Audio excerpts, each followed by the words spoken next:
It started with a scream. "Move out the way, charcoal!" Brielle's voice sliced through the hallway like a blade. The students turned, some gasping, others laughing. Nia stumbled back, her tray clattering to the ground, spaghetti sauce splashing, like blood across the polished floors.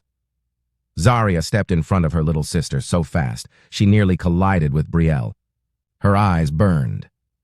"Say that again." Brielle smirked. Her perfectly ironed uniform, her pale blonde hair in a tight braid, and that smug little tilt of her head made her look like she thought she owned the place.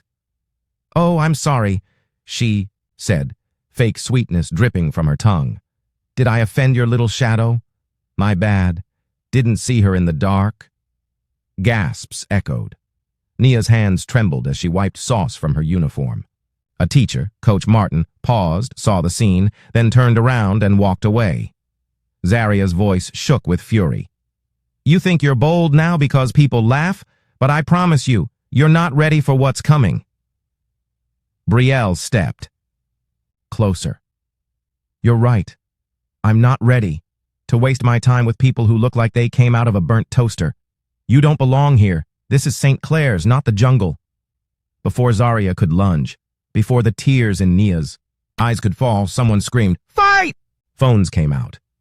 A circle formed, but nothing happened. Zarya froze, not because she was afraid, but because she knew it wouldn't be a fight. It would be a spectacle. Two black girls causing trouble, making a scene. No one would ask what pushed them there. They never did. "I'm done," Zarya said, grabbing Nia's hand. "Come on, we're not giving her a show." But Brielle wasn't done. "Maybe your dad can't afford to fix your skin," she called after them. "I'd hide my face too, if I looked like the bottom of someone's boot." That was it. Zarya spun around, fists clenched. "Say one more word and I swear ye, Zarya Walker!" The voice of the vice principal bellowed through the crowd. "My office, now!" Just like that, the hallway went silent. Zarya's chest rose and fell, her knuckles still tight. Nia, silent beside her, looked like she was trying to disappear into herself. Everyone watched as the sisters were escorted away, heads held high but hearts shattered. In the office, the verdict was swift. "You've been a disruption since the semester began," the principal said, not even bothering to ask what happened. "We'll be issuing a 3-day suspension. Both of you." Zarya blinked. "We were the ones being harassed. You escalated the situation. You threatened another student." "No," Nia whispered. "We defended ourselves."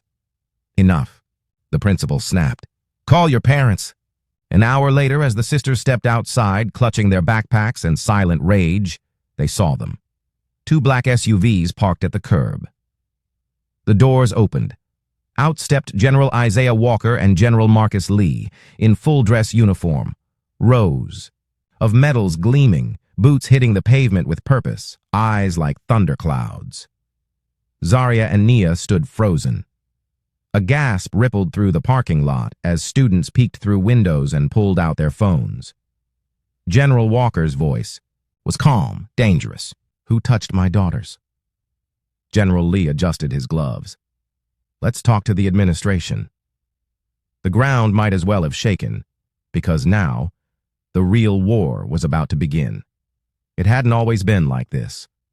When Zarya and Nia first transferred to St. Clair's Academy 6 months ago, their parents had called it an opportunity. A prestigious private school in an upscale suburb, high test scores, college counselors who practically guaranteed Ivy League admissions, and a so-called diverse environment. But diversity on paper doesn't mean inclusion in practice. From the first day, Zarya noticed the whispers. How some girls in class wouldn't sit near Nia. How the lunch tables filled up, except the one where they sat. Teachers called on them less. Eyes lingered longer when they walked by, as if they didn't belong, like someone had made a mistake letting them in. "They're just jealous," their mom had said at first, brushing Nia's hair one night. "You're smart. You're beautiful. Let them look." But it wasn't just looks. In history class, Mr. Dunlap once joked that slavery was complicated and looked directly at Zarya when he said it. In gym, Nia was picked last, even though she was the fastest runner in her grade. One day, someone slid a note into Zaria's locker. Just one word, in bold black ink, tar. And through it all, Brielle sat at the center, laughing, smirking, pretending her hands were clean. Brielle Delacroix was the golden girl, daughter of a wealthy senator, straight A student, cheer captain.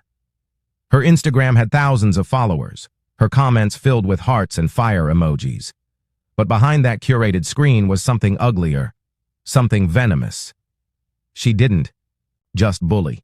She orchestrated, whispered poison in people's ears, turned friends into enemies, made being black something to apologize for. Zaria tried to protect Nia, told her to stay strong, that they'd rise above it. But even she was starting to crack. The breaking point came 2 weeks before the cafeteria blow-up. Nia had just made the honor roll, top 3 in her grade. There was supposed to be a small ceremony. Parents were invited. Pictures would be taken. But when the awards were announced, Nia's name wasn't called. They gave her award to someone else, a girl with lower scores, but a whiter face. Zaria had stormed out of the auditorium. Nia stayed in her seat, blinking back tears, trying to stay invisible. At home, they tried to explain. But how do you explain systematic cruelty to men who've fought wars? Their father, General Isaiah Walker, was a disciplined man. Calm, quiet. But when he heard what was happening, his eyes darkened. You're telling me the school I'm paying $40,000 a year for is gaslighting my daughters? General Marcus Lee, Nia's godfather and lifelong family friend, had been there too. You don't win battles by staying silent, he said. We taught you better. The sisters begged them not to intervene. They'll just say we're angry, aggressive, you'll make it worse. Or we'll make it fair, their father replied. Still, they waited. Until the cafeteria, until the slurs, until the 3-day suspension for defending themselves, while Brielle walked free, smiling like she'd won again. That was the last straw. And now, here they stood, 2 decorated Army generals in full uniform, stepping out onto a high school campus like it was hostile territory. Their medals weren't just ornaments, they were history. Proof of battles survived, enemies defeated, dignity defended. And in that moment, every student, every teacher, every bystander realized this wasn't going to be swept under the rug. This wasn't going to be another day where the guilty walked away and the victims stayed silent. The generals had come, not just as fathers, but as a reckoning. From the outside, St. Clair's Academy looked like a picture of perfection. Manicured lawns, tall white columns, smiling faculty in crisp blazers. But beneath the marble surface, something rotten festered. And now, with Generals Walker and Lee stepping into the building, the rot began to show. Principal Ashcroft met them in the front office with a forced smile that didn't reach his eyes. Gentlemen, he said, voice oily, I assure you we're handling the situation. There's no need for military theatrics. General Walker's reply was ice. My daughters were humiliated, publicly attacked, and punished for defending themselves. You will explain now. Ashcroft faltered. There's been a misunderstanding. Wrong, General Lee snapped. There's been a pattern, and we're about to dig into it. And they did. The generals weren't just angry fathers, they were strategists, investigators, trained to uncover hidden truths. They requested records, emails, incident reports. When they were denied, they invoked the school board. When that didn't work, they called their lawyers. Within hours, what started as a simple disciplinary meeting spiraled into something much bigger. The school had no official record of Nia's honor roll status, despite her grades proving otherwise. Several black students had mysteriously lower conduct scores, disqualifying them from scholarships and leadership positions. There were teacher complaints, subtle coded language, flagging attitude issues or non-compliance among the same group of students. Zaria's friend Maya, once silent, couldn't hold it in anymore. She showed them the messages, screenshots of Brielle and her clique, mocking students of color, ranking them by skin tone, laughing about how they could push them to the edge and still come out clean. "Black girls always snap first," one message read. "It's like clockwork. Worse." Some teachers were in the chat too, not actively participating but present, watching, silent. "That's complicity, General," Lee said through clenched teeth. They let this happen. It all made sense now. The slurs, the false conduct write-ups, the quiet erasure of achievements. It wasn't just schoolyard bullying. It was a coordinated campaign to isolate, provoke, and discredit. And Zaria and Nia weren't the only targets. Other parents began to step forward, quietly at first, then louder. Stories of similar treatment, suspensions without cause, complaints ignored, promises broken. And yet, Brielle remained untouched. Her father's influence cast a long shadow. Senator Delacroix had donated heavily to the school. His name was on the new science wing. His recommendations carried weight. Now the pattern was clear. Brielle wasn't just cruel, she was protected, untouchable, a queen atop a rigged game. But the generals had seen this before, abuse of power hidden behind polite smiles. And they weren't afraid, because now it wasn't just about their daughters. It was about every child who'd ever been silenced, every parent who'd been gaslit, every injustice buried in St. Clair's polished halls. This wasn't a school anymore. It was a battlefield, and the war had officially begun. Zaria sat on the edge of her bed, staring at the floor like it had betrayed her. The house was quiet, but not peaceful, tense, heavy. Their mom was downstairs, pacing with the phone clutched to her chest.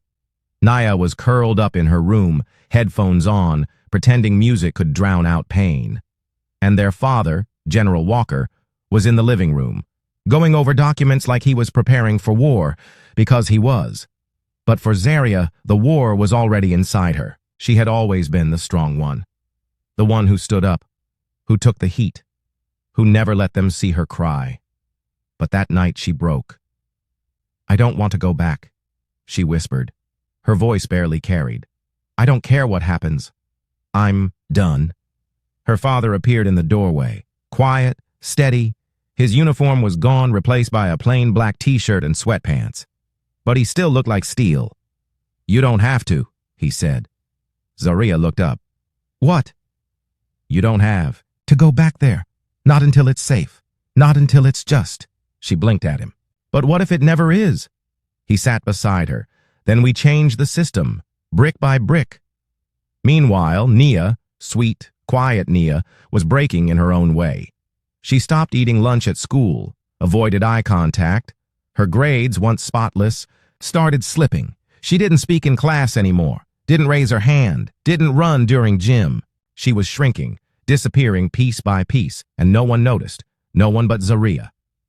One afternoon, Zaria found her sister in the bathroom, sitting on the floor with her knees to her chest. She was clutching a crumpled note. Zaria picked it up. "Go. Bleach yourself." 3 words. Written in blue pen, Nia whispered. "They put it in my locker." Zaria's rage burned so hot she nearly tore the stall door from its hinges. "That's it," she said. "We're not staying quiet anymore." But when she told the administration again, they brushed it off. "Kids say things," they said. "We'll have a talk." Zaria lost it. She stood in the middle of the office, screaming, shaking, sobbing. "You're letting them ruin her. You're watching them destroy us and doing nothing." They called her unstable, threatened expulsion. That night, General Walker called in the school board. Not just a meeting, a full-blown inquiry. He presented documents, testimonies, screenshots. He listed every ignored complaint, every cover-up, every time his daughters were treated as less. The school board tried to look composed, but the cracks were visible. And still, no action, until the press found out. One parent leaked the story. An anonymous tip. Within 48 hours, the local news picked it up. Private academy accused of racial bias and student harassment. Headlines, hashtags, outrage. Brielle's perfect image began to crumble. Her followers turned, her comments flooded with anger. The school's social media was locked down, and in the eye of the storm, Nia finally spoke up. In front of the board, cameras rolling, she stood with trembling hands and said, "You all watch them break me. And I let it happen because I thought I had to be quiet to survive. But not anymore." A single tear slid down her cheek, and in that moment the tide turned, because her voice, shaking but steady, was the beginning of the end. Just when the storm seemed to reach its peak, a twist no one saw coming changed everything. The media firestorm had exploded overnight. Zaria and Nia's story was everywhere, shared across platforms, reposted by influencers, and debated on talk shows. People were finally listening. Support poured in from around the country, former students, alumni, even faculty members anonymously voicing agreement. But then, like poison in the water, a video surfaced, a heavily edited clip from the cafeteria fight. It showed Zaria shoving a student, hard. It showed Nia yelling. It ended right as a lunch tray flew across the table. It cut out the racist slurs, the taunts, the weeks of buildup. Brielle's camp posted it anonymously, but the damage was immediate. "These girls are violent. See? They're aggressive, just like we said. General or not, they don't belong in that school." The narrative began to shift. The school board pulled back their investigation. The head of PR for St. Clair's released a cold, polished statement. "While we regret recent events, we stand by our code of conduct and our disciplinary procedures." But the biggest blow came when Senator Delacroix himself entered the fray. At a press conference, flanked by cameras and advisors, he spoke in calm, rehearsed tones. "As a father, I am saddened by what my daughter has endured. Online bullying, death threats, character assassination. I trust St. Clair's Academy to protect all students, regardless of race, background, or media spin." He never mentioned Zaria or Nia by name. He didn't have to. It was clear, the game had changed. This wasn't just about school anymore, it was political, strategic, a battle of power and perception. But what Senator Delacroix didn't know, what no one knew, was that the generals had seen this move coming. General Walker had been working quietly behind the scenes, assembling more than just screenshots. He had found an ally. Mrs. Delgado, a former St. Clair's administrator who had quit 2 years ago under mysterious circumstances. She came forward, anonymously at first, then publicly. She brought emails, real emails, proof that complaints about Brielle and her clique had been submitted, documented, and buried. She had receipts, literal ones, showing donations from Delacroix's political fund to the school shortly after each documented incident. Payments labeled as community development support. It wasn't just bullying anymore. It was corruption. Mrs. Delgado wasn't alone. 3 more former staff members followed her lead. One teacher confessed that he'd been told to go easy on Brielle's grades to preserve her scholarship trajectory. Another admitted he was warned not to intervene when students of color were being disruptive, a code word they were instructed to use instead of bullied. And then came the biggest twist of all. One of Brielle's own friends, Tessa, stepped forward. Tears in her eyes, voice shaking. "She told us to target Nia," Tessa said on live television. "She said the school would always take her side, and we believed her." The world gasped. Suddenly, the edited video didn't matter. The truth had clawed its way to the surface, and it was louder than lies. The balance of power had shifted again, and this time, it was the bullies who looked afraid. The walls of St. Clair's Academy, once untouchable, began to crack. After Tessa's confession, a firestorm erupted that no amount of PR spin could contain. Parents flooded the school board with demands for accountability. Students organized a walkout, chanting Nia and Zaria's names. Local reporters camped outside the gates. The Delacroix family's lawyer issued a desperate statement, but the damage was done. For the first time, Brielle was alone. Her once loyal circle turned cold. Whispers followed her through the halls. Teachers no longer looked the other way. In class, eyes that once admired her now looked on with suspicion or disgust. And Zaria? She stood taller. She returned to school the following Monday, walking through the front doors with Nia beside her. Heads turned, Some students nodded, some apologized, others just stared, ashamed. But no one stopped them this time. No one dared. Principal Ashcroft was placed on administrative leave pending investigation. The school board launched a full audit of disciplinary records. Several teachers quietly resigned. And the best part? An emergency scholarship fund was created for students of color wrongfully penalized by the previous administration. It was named after Zaria and Nia Walker, but justice didn't stop at the school. Senator Delacroix was hit with a formal ethics complaint. His political opponents seized the opportunity, and soon his shady donations and ties to school administrators were exposed on national news.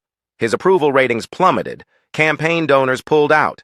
Behind the scenes, Generals Walker and Lee met with civil rights attorneys. They weren't just fathers, they were warriors, and they vowed this wouldn't stop with their daughters.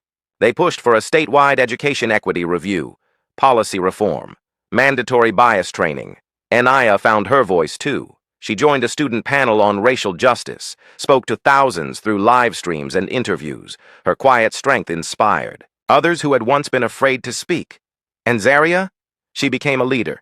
She wasn't just standing up for herself anymore. She was standing up for everyone who'd ever been silenced. "I'm not a victim," she told the news. "I'm a mirror, and it's time this school and this country looked at what it's been ignoring." The reckoning had arrived, and it wasn't done yet. The tension in the room was thick enough to choke on as Brielle stepped forward, her usual smirk replaced by a cold, defiant glare. The board members waited, pencils poised, expecting remorse. But Brielle's voice was ice. "I didn't do anything wrong," she said, chin lifted. "If they couldn't handle it here, maybe they didn't belong." A collective inhale. Even her mother flinched. The silence that followed wasn't just shock. It was the sound of a mask slipping, revealing the rot beneath Fairmont's pristine image. Then Zaria stood. She didn't walk to the podium like someone begging to be heard. She claimed it. The room stilled as she unfolded a single sheet of paper. Her words, written in the quiet hours of the night, when anger and hurt had nowhere else to go. "You tried to break us," she began, voice steady. "You made us feel small, unwanted, like mistakes you couldn't erase." Her gaze swept over the board members, the administrators, Brielle's frozen silhouette. But the thing about black girls? A pause, a heartbeat. "We rebuild stronger." The words landed like a hammer, shaking the walls of the room. Nia, sitting in the front row, clenched her fists, tears spilling over, not from shame, but from pride. The narrator's voice cut through the moment like a blade. They were never victims. They were warriors. Then General Lee rose from his seat. The uniform he wore, the one his daughter never got to grow into, was crisp, immaculate. He didn't raise his voice. He didn't need to. "My daughter didn't wear this uniform," he said, metal glinting under the fluorescent lights. "But she showed more courage than this whole institution." The mic hit the podium with a thud. He didn't wait for applause. Fairmont had no choice. A school-wide assembly was called, not as a courtesy, but as a surrender. The auditorium buzzed as Zaria and Nia took the stage, this time not as targets, but as voices the school could no longer silence. "You thought we were the problem," Nia said, scanning the sea of faces. "But the problem was never us." The applause started slow, then erupted, a tidal wave of sound that shook the rafters. And there, in the front row, sat Brielle and her clique. No whispers, no eye rolls, just silence. The weight of it was crushing. But as the cheers faded, the narrator's final words lingered like a shadow. But the real lesson? That came after the applause faded. Something deeper had shifted, and the reckoning wasn't over. The narrator's voice cuts through like thunder. "They say justice moves slow, but when it arrives, it doesn't knock, it kicks the door down." And in the aftermath of Fairmont's reckoning, the pieces settle, not neatly, but rightly. Zaria's acceptance letter to Columbia arrives on a Tuesday. No fanfare, no flashing cameras, just her and Nia at the kitchen table, their father's calloused hands smoothing over the paper like it might vanish. Told you they'd see it, he murmurs. And for once, Zaria doesn't argue. She'd earned this, not just with grades, but with teeth-gritted endurance through every racist slight, every backhanded, "you're so articulate," lobbed her way. Meanwhile, Naya's art, once dismissed as juvenile by a Fairmont art teacher, now hangs in a national gallery, her explosive colors titled "Healing Through Color, a Survival Map in Brush Strokes." The curator's note calls it a revolution in pigment. General Lee frames the program next to his daughter's middle school suspension notice. Amy, the quiet one who once trembled at confrontation, starts an advocacy club at Fairmont.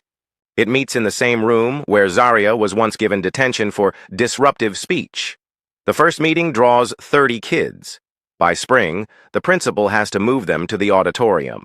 The generals don't just retire, they mobilize. Operation. Homefront Honor launches with a viral video of General Davis staring dead into the camera. "We spent careers defending this country. Now we're defending our kids from it." Their nonprofit sues 3 school districts in its first year. Then there's Brielle. She gets into a state college, but the internet never forgets. When she applies for a prestigious internship, the rejection email is almost poetic. "We value diversity and accountability. Your background doesn't align with our mission." Karma, Zaria thinks when she hears, isn't a boomerang, it's a sniper. But the real surprise is Kayla, the former follower, the girl who once whispered, "Just ignore them." To Nia in the locker room, now works as a counselor for bullying victims. At a youth conference, she passes Zaria a note. "I'm sorry it took me so long to be brave." Zaria tucks it in her wallet next to her student ID, proof that change isn't always loud. Sometimes it's a folded-up apology. The narrator's final words linger like smoke. Skin is not a curse, it's a crown, and when worn with pride, it shines brighter than hate ever could. Then, sharper, a call to arms. If you see something, say something. And if you are something, be something stronger than fear. The last image is a mural. Nia painted it on the side of the community center where she and Zaria now mentor kids. 2 girls in uniform, one with a paintbrush, one with a raised fist, flanked by 2 men in medals and fatigues. The caption beneath reads, "They weren't just fathers, they were forces of nature. And their daughters? Unbreakable." Behind the camera, the narrator smiles. Fade to black.